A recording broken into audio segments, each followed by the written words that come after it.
Hello, good morning all of you. कैसे हैं आप सब? कैसे चल रही है आप लोगों की पढ़ाई? कोरोना का समय चल रहा है लेकिन फिर भी जैसा तैसे आपकी पढ़ाई चल रही है वैसे शायद अच्छी चल रही होगी, मैं वैसी उम्मीद करता हूँ। चलो पढ़ते हैं। पहले वाले वीडियो में, लास्ट वाले वीडियो में हमने क्या पढ़ा था? हम टेट्रापोडा को पढ़ रहे हैं।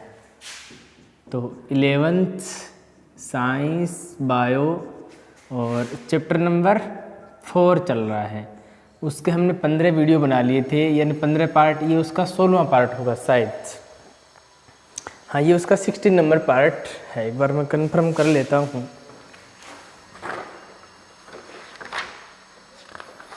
हाँ, ये वीडियो नंबर चैप्टर नंबर 4 का ये वीडियो नंबर 16 है। इससे पहले वाले में हमने रेप्टाइल्स के बारे में पढ़ा था, उससे पहले हमने एम्फीबिया पढ़ा था। तो जो सुपर क्लास टेट्रापोडा है,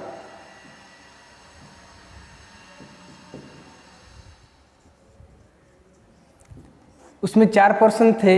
पहला कौन सा था? एम्फीबिया। सेकंड रेप्टिलिया था। ये दोनों हम पढ़ चुके हैं। 2 और बचे हैं, एक एवीज बचा है और दूसरा बचा है मेमेलिया। तो आज का हमारा जो टॉपिक है वो क्या है? एवीज, पक्षी वर्ग। एवीज यानी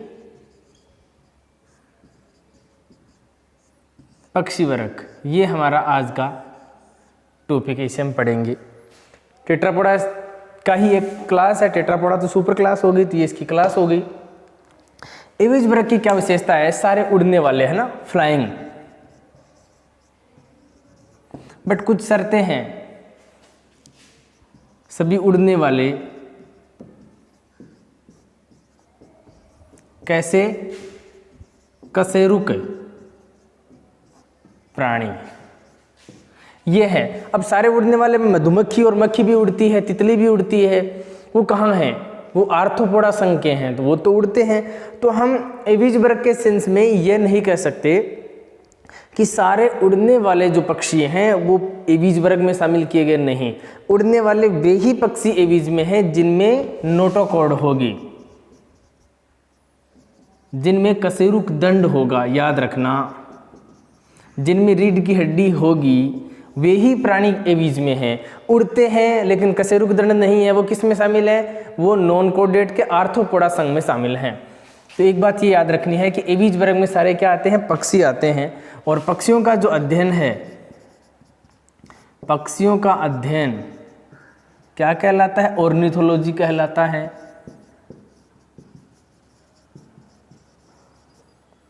पक्षियों का अध्ययन क्या कहलाता है? ऑर्निथोलॉजी। आपको याद है तो डॉक्टर सलीम अली भारत के एक अच्छे पक्षी विज्ञानी है ना,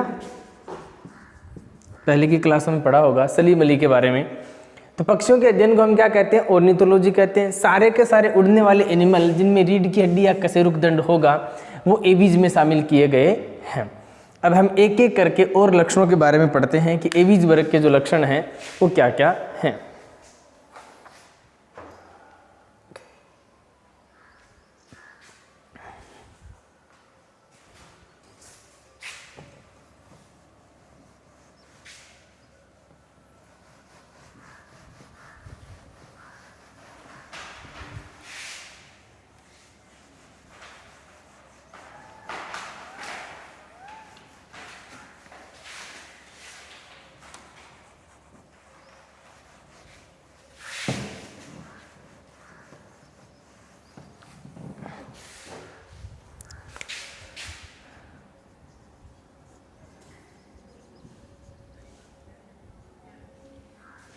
अब हम पढ़ेंगे इसके लक्षण कि एवीज वर्ग के जो एनिमल हैं उनमें क्या क्या लक्षण होने चाहिए। देखो, पहला लक्षण, ये सभी स्थानों पर मिलेंगे आपको। सभी स्थान का मतलब कुछ हैं वो जल में मिलेंगे, मोस्टली थल में मिलेंगे, वायु में भी उड़ते हैं, ये आसमान में भी रहते हैं। उड़ने के लिए क्या होंगे? फीदर, जिन्हें हम पंख कह सकते हैं, उपस्थित होते हैं। विंग भी कह सकते हैं। विंग और फीदर दोनों का मतलब पंख होता है। उड़ने के लिए इनमें क्या होंगे? पंख होंगे। अग्रपाद, आगे वाले पैर वो पंखों में रूपांतरित होते हैं।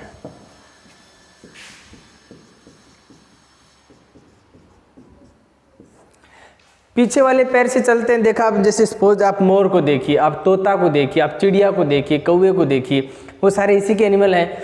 तो कौवे के 2 पैर होते हैं, 4 तो पैर नहीं हुए। जिसके 4 पैर हैं वही तो टेट्रापोडा है। सब कहते हैं कि टेट्रापोडा में 4 पैर वाले हैं, तो मोर के तो 2 ही पैर होते हैं। लेकिन 2 आगे वाले जो पैर हैं वो कन्वर्ट हो जाते हैं, पंखों में रूपांतरित हो जाते हैं। तो ये लाइन आपको अच्छे से याद रखनी है, अग्रपाद पंखों में रूपांतरित हो जाते हैं। शरीर क्या होता है? शरीर की हड्डियां खोखली होती हैं ताकि उड़ने में सहायता।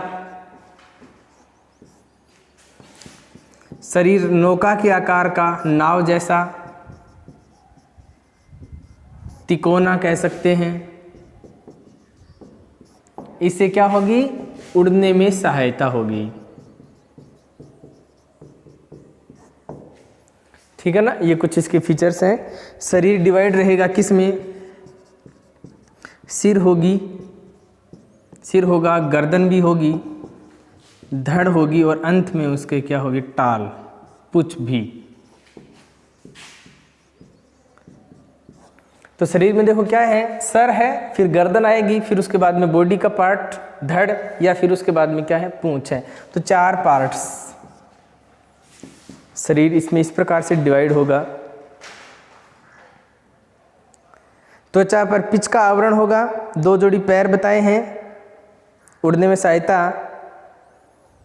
पीछे वाले जो पैर हैं जिसको पश्चपाद कहते हैं, उसमें 4 नखर। नखर कितने होते हैं? हमारे जैसे 5 है, उसमें क्या होंगे? 4 नखर युक्त अंगुलियां होती हैं।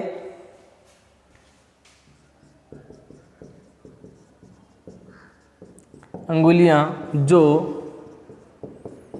पेड़ पर या किसी सतह पर बैठने पर काम आती हैं। किसी लकड़ी पर, किसी पेड़ पर, किसी तार पर, वायर पर जब भी कोई पक्षी बैठता है तो उस तार को पकड़ने के लिए, पेड़ की डाली को पकड़ने के लिए पैरों की 4 अंगुलियां हैं वो फोल्ड हो जाती हैं। तो पीछे वाले पैर में कितनी अंगुलियां? 4 अंगुलियां होती हैं 2 पैरों के अंदर, तो 8 अंगुलियां होंगी। क्या काम आती हैं? बैठने उठने के लिए या किसी सतह को पकड़ने के लिए। नोट करो ये।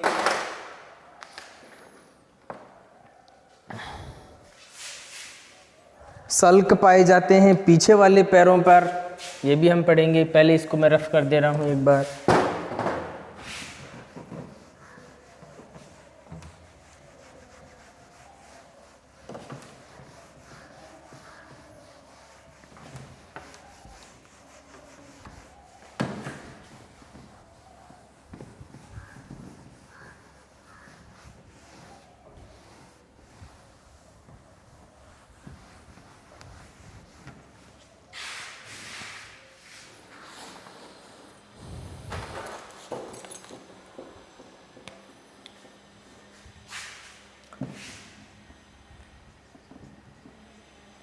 सल्क केवल पंखों पर, सल्क ना पांख नुमा संरचना केवल पीछे वाले पूंछ वाले पोर्शन पर भी होती है। शरीर पर कोई ग्रंथि नहीं होती, तेल ग्रंथि, ऑयल ग्रंथि, पसीने के लिए ग्रंथि, शरीर पर ग्रंथि नहीं होती। और कभी कभार यदि कोई ग्रंथि होती भी है जो किसी चीज का स्राव करती है तो ऐसी ग्रंथियों को हम प्रिन ग्रंथि कहते हैं। इसको आप याद रखना, प्रिन ग्रंथियां होती नहीं है लेकिन फिर भी होंगी तो कौन सी ग्रंथि होंगी? पूंछ के आधार पर प्रिन ग्रंथि।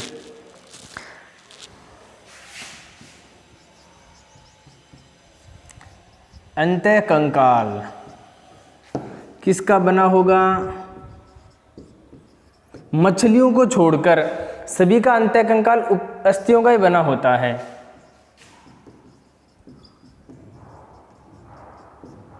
अस्थियों का बना होता है जिसके कारण वो क्या होती हैं? खोखली होती हैं। उड़ने में सहायक। ठीक है, चलो ये नोट करो, एक बार थोड़ा सा रुकना है।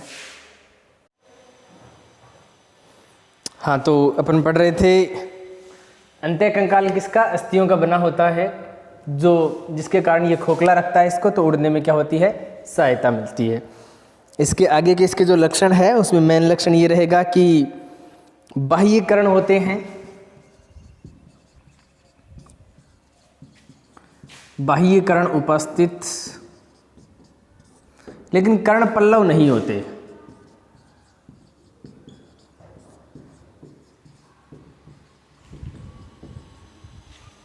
हृदय है वो 4 कोष्ठी होगा।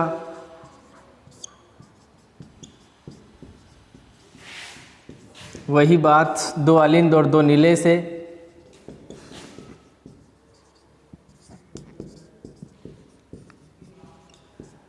हृदय 4 कोष्ठी है जिसमें 2 अलिंद होंगे और 2 नीले होंगे। नेत्र एक जोड़ी होंगे। आरबीसी केंद्रक युक्त,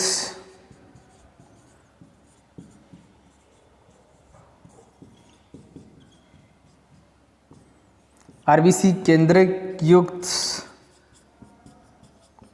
नेत्र एक जोड़ी दृष्टि के लिए, बेशक दृष्टि के लिए, देखने के लिए होते हैं आंखें सभी में भी। ये कुछ चीज़ें नोट कीजिए, फिर रफ कर रहा हूँ बोर्ड को, कुछ और बातों के बारे में चर्चा करेंगे।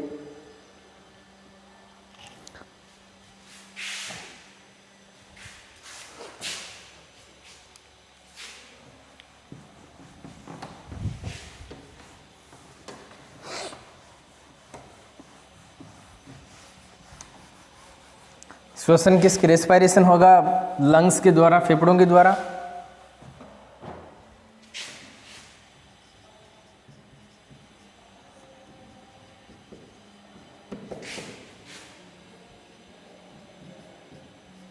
श्वसन किसके द्वारा होगा, इसमें फेफड़ों के द्वारा होगा।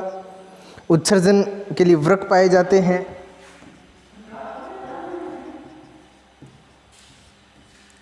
उत्सर्जन के लिए वृक्क, किडनी पाई जाती है। उत्सर्जन के लिए किडनी पाई जाएंगी। और कौन सी चीज है वो उत्सर्जन में छोड़ेंगे, यूरिक एसिड। यूरिक अम्ल, अतः इन्हें क्या कहेंगे, यूरिकोटेलिक।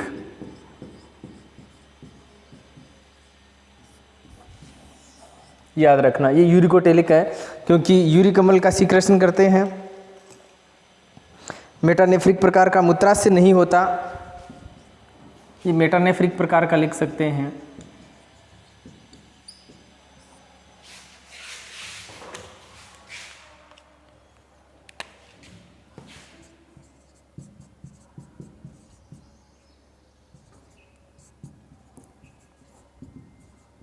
मूत्राशय नहीं होता तो क्या होगा, जितना पेशाब या यूरिन या यूरिक एसिड बनता है, मूत्र बनता है, वो तुरंत बॉडी से बाहर निकालना पड़ता है। मूत्राशय नहीं होता, इसके लिए 12 जोड़ी कपाल तंत्रिकाएं,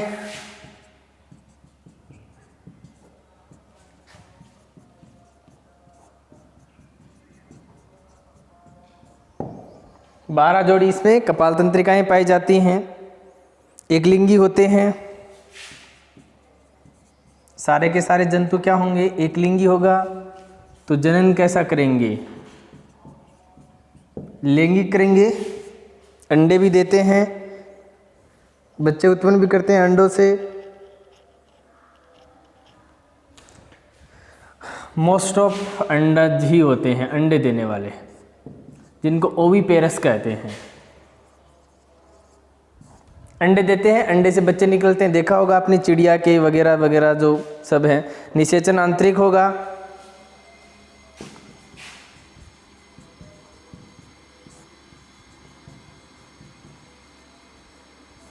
निषेचन आंतरिक होगा जो अंडे देंगे। अंडे के चारों ओर कठोर कैल्शियम कार्बोनेट का आवरण CaCO3, कठोर कैल्शियम कार्बोनेट का क्या होगा, अंडे के चारों ओर आवरण होगा। परिवर्धन प्रत्यक्ष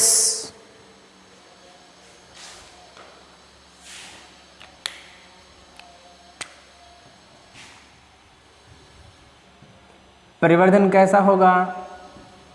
प्रत्यक्ष होगा, लार्वा अवस्था नहीं बनेगी। कुछ और फीचर की बात करें तो एक चीज पाई जाती है पैतृक रक्षण।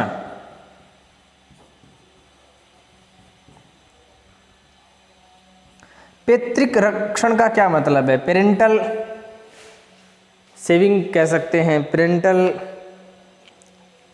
क्या मतलब है इसका? इसका ये मतलब है जैसे कि हमारे घर परिवार में क्या है कि हमारे जैसे माता है, पिता है, भाई है, बहन है, हमारे परिवार का सदस्य यदि दुख में है, यदि उसके संकट है, यदि उसे कोई दूसरा जानवर मार रहा है, कोई दूसरा आदमी मार रहा है, वो लड़ाई झगड़ा कर रहा है, तो हम उसे बचाएंगे या नहीं बचाएंगे? हम उसे बचाएंगे। इसे बोलते हैं पैतृक रक्षण। तो यदि आप है ना इसमें किसी जानवर को मारोगे, किसी पक्षी के बच्चों को, उसके अंडों को फोड़ोगे या उसे मारने का प्रयास करोगे, तो उसकी माता पिता या उसके परिवार के जो सदस्य हैं वो उसे बचाने का प्रयास करेंगे। इसे बोलते हैं पैतृक रक्षण। आई बात समझ में? ये एक अच्छा गुण है जो इसमें पाया जाता है। जबड़ों में दांत नहीं होते, चोंच होती है। याद रखना, दांत नहीं होते, इसकी बजाय बीक होती है। बीक यानी चोंच होती है दाना चुगने के लिए, दाना चुनने के लिए। पक्षियों में क्या होगी? चोंच। एनिमल की यदि एग्जाम्पल की बात करें कि कौन कौन से एनिमल हैं जो इसमें आते हैं, मोस्ट ऑफ एनिमल की बात करेंगे। जैसे पहला मोर, पिकॉक, जिसका जूलॉजिकल नाम है पेवोक्रिस्टेटस। याद रखना, मोर का जंतु वैज्ञानिक नाम मोर है, तोता है, चिड़िया है, कौवा है, पेंगुइन है, शुतुरमुर्ग भी इसी में आता है। ठीक है, बहुत से एनिमल्स हैं जो इसके अंदर आएंगे। एक मिनट। तो कुछ और एनिमल जैसे कि कबूतर, डोडो पक्षी विलुप्त हो चुका न्यूजीलैंड का, कीवी जो न्यूजीलैंड में पाया जाता है, कीवी पक्षी है, डोडो है पक्षी है, कबूतर है। राजस्थान का राज्य पक्षी कौन सा है? गोडावण। आर्क्योप्टेरिस,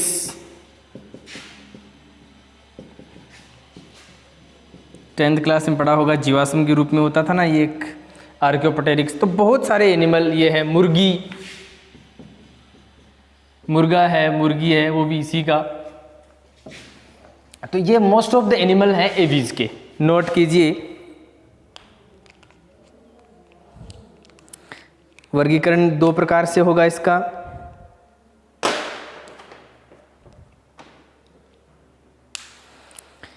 वर्गीकरण की, चलो वर्गीकरण पे विशेष कोई ध्यान नहीं देंगे, इकोनॉमिक इंपॉर्टेंस देखते हैं।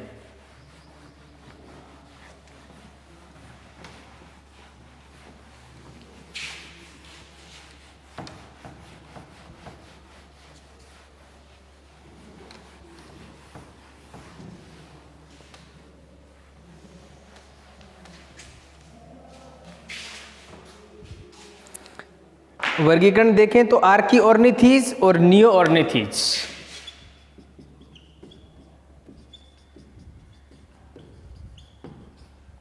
आर्की ऑर्निथीज और नियो ऑर्निथीज,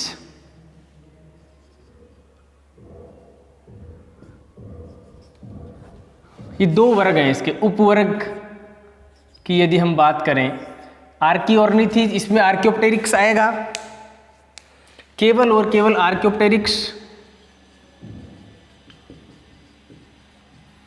जिसे एवीज और रेप्टिलिया के बीच की योजकड़ी कहते थे क्या। और इसमें सारे के सारे एनिमल हैं, कबूतर है, तोता है, मोर है, वो सारे के सारे इसमें आएंगे। तो दो इसका वर्गीकरण हो गया। मेन जो था वो इसका इकोनॉमिक इम्पोर्टेंस की हम बात करेंगे कि क्या इनका आर्थिक महत्व क्या रहेगा। नाम याद नोट कर लेना। दोनों दो उपवर्गों में इसे डिवाइड किया गया है।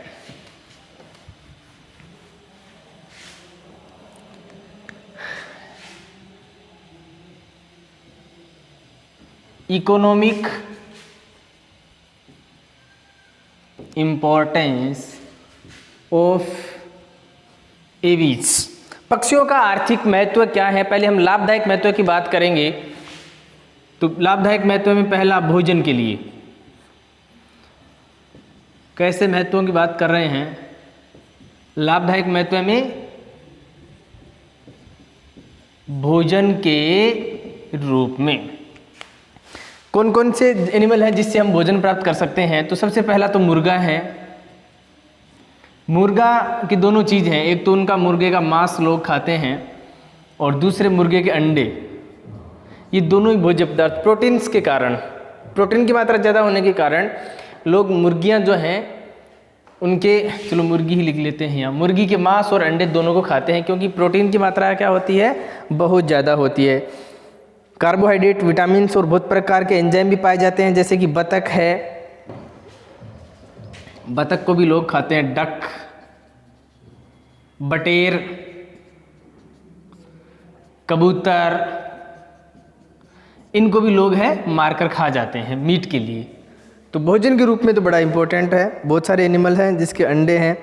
एक सबसे अच्छी मुर्गी बताई जा रही है जिसका नाम व्हाइट लैंगहॉर्न, इसके अंडे हैं। एक विदेशी नस्ल की बात करें तो विदेशी नस्ल है व्हाइट लैंगहॉर्न, इसके अंडे हैं, मैक्सिमम मार्केट में आते हैं, बिकते रहते हैं, लोग खाते भी रहते हैं। खेतों में उर्वरक के रूप में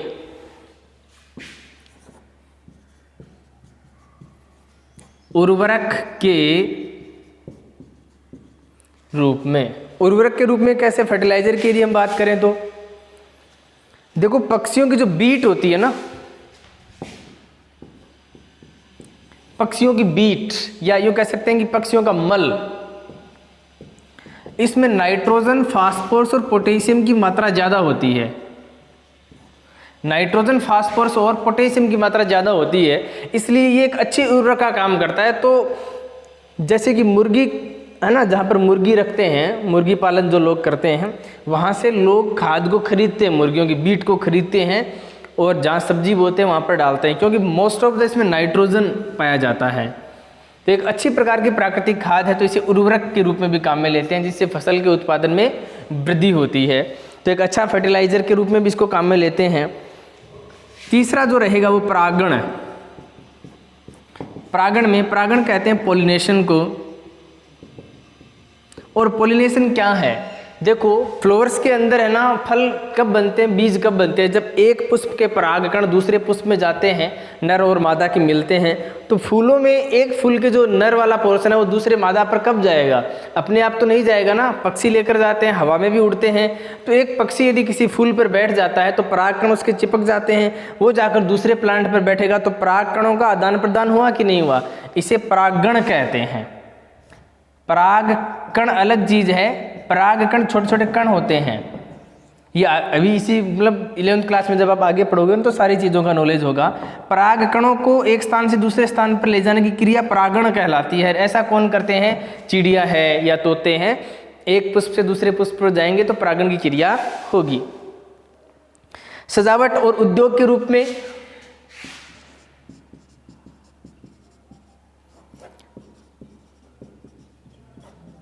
सजावट और उद्योग में देखो, आपको पता है मोर जो है उसकी पंख है वो सजाने के लोग काम में लेते हैं। मोर के पंख है उसको घर में काम में लेते हैं। तोते की पंख को लोग रखते हैं। तो बहुत सारी पंख ऐसे होते हैं जिनको लोग सजावट के रूप में घर में लगा लेते हैं। कुछ छोटे बच्चे हैं वो भी किताबों के अंदर भी छोटे छोटे पंख रखते हैं पक्षियों के। तो मतलब एक सजावट के रूप में काम में आता ही है। बहुत सारे, जैसे कि किसी की अर्थी निकालते हैं तो उसमें भी पक्षी, इसके मोर के पंख हैं वो काम में लिए जाते हैं। तो सजावट है, उद्योग धंधों में बेचने के लिए बहुत सारे इसके क्या होते हैं, यूजेज होते हैं। पक्षियों के पंखों का बहुत सारे खिलौने बनाए जाते हैं, बहुत सारी चीज़ें बनाई जाती हैं, तो इसका इम्पोर्टेंट बहुत ज़्यादा है। चौथा ये हो गया। पांचवा इम्पोर्टेंट की बात करें तो हमें औषधि में, यानी दवाइयाँ बनाने में, बहुत सारे एनिमल की जो बीट है उससे दवाइयाँ बनती हैं, उनके अंडों से भी दवाइयाँ बनती हैं। परभक्षी और अपमार्जक के रूप में, परभक्षी व अपमार्जक के रूप में। यहाँ पर अपमार्जक शब्द डिटर्जेंट वाला नहीं है, ये सूक्ष्म जीवों को मारने के लिए है। मतलब अपमार्जन, किसी भी चीज़ का अपघटन करने वाले होते हैं अपमार्जक या अपघटक। परभक्षी, देखो कुछ ऐसे छोटे मोटे एनिमल हैं, उड़ते रहने वाले छोटे पक्षी हैं जो, या छोटे जीव हैं ज़मीन पर रेंग कर चलने वाले, जो हमें नुकसान पहुंचाते हैं, फसल को नुकसान पहुंचाते हैं, ये जीव उनका भक्षण कर लेते हैं, तो ये तो परभक्षी हुए। और छोटी चीज़ जैसे कि कोई गाय भैंस भेड़ बकरी मर गई तो उड़ने वाले पक्षी उसके ऊपर मंडराते हैं, चील कौवे हैं वो उसको खा जाते हैं, तो अपमार्जक का कार्य करेंगे ना, उस वातावरण को सड़ने से या बदबू मारने से बचाएंगे, तो अपमार्जक का कार्य करते हैं। परभक्षी का काम करते हैं कि छोटे मोटे जो जहरीले जीव हैं उनको मार देते हैं, ये मारकर खा जाते हैं, अपना भोजन बना लेते हैं, तो इससे मनुष्य को फायदा है। तो ये परभक्षी भी होते हैं। अपमार्जक, अपमार्जक का मतलब गंदे बदबूदार पदार्थों को मिट्टी में मिला देना ही अपमार्जन होता है, ऐसा करने वाले अपमार्जक। तो ये परभक्षी और अपमार्जक का कार्य भी करते हैं। मनोरंजन, 5 छठा पॉइंट ये हो गया। 7वां लिखेंगे मनोरंजन में, और संदेशवाहक भी कह सकते हैं। मनोरंजन कैसे, लोग तोता पकड़ लेते हैं, उसे पिंजरे में डाल देते हैं, उसे मनोरंजन करते हैं कि हाँ भाई बोल तोता, राम राम बोल, श्याम श्याम बोल, तो बेचारे तोते बोलते भी हैं, करते भी क्या हैं, वो एक सिखाया भी जाता है उनको एक कल्चर में। तो लोग मनोरंजन भी करते हैं पक्षियों से कि ये मोर देखो ऐसा है, मोर को पकड़ लेते हैं, किसी और पक्षी को पकड़ लेते हैं, मनोरंजन भी है। संदेशवाहक, मैसेज को एक जगह से दूसरे जगह, आजकल तो मैसेंजर चल गया, व्हाट्सएप है, फेसबुक है, बहुत सारे हमारे पास स्रोत हैं संदेशों को एक गांव से दूसरे गांव में भेजने के लिए। लेकिन पहले ऐसा नहीं था, तो कबूतर के लोग हैं वो चिट्ठी बांध कर उसके पैर कर एक गांव से दूसरे गांव में भेजते थे ना, ऐसा माना जाता है। तो संदेशवाहक भी होते हैं। हानिकारक, ये तो सारे के सारे लाभदायक हो गए 7-8। यदि आप हानिकारक प्रभाव की बात करेंगे तो ये हानिकारक प्रभाव क्या क्या डाल सकते हैं, उसमें पहला कृषि के क्षेत्र में। आपको पता है खेत में यदि आपने बाजरा बो रखा है तो चिड़िया है, कौवे है, बाजरे के ऊपर वाला जो सीटा जहाँ दाने लगते हैं उसको तोड़ देते हैं, गिरा देते हैं, मूंग की फलियाँ तोड़ देते हैं, मोठ की फलियाँ तोड़ देते हैं। तो कृषि क्षेत्र में नुकसान कर सकते हैं। फायदा करते हैं परागण के तौर पर, लेकिन ये नुकसान भी कर सकते हैं, तो इसका एक नुकसानदायक फ़ायदा भी है। मूंगफली वगैरह हैं इनको खा जाते हैं।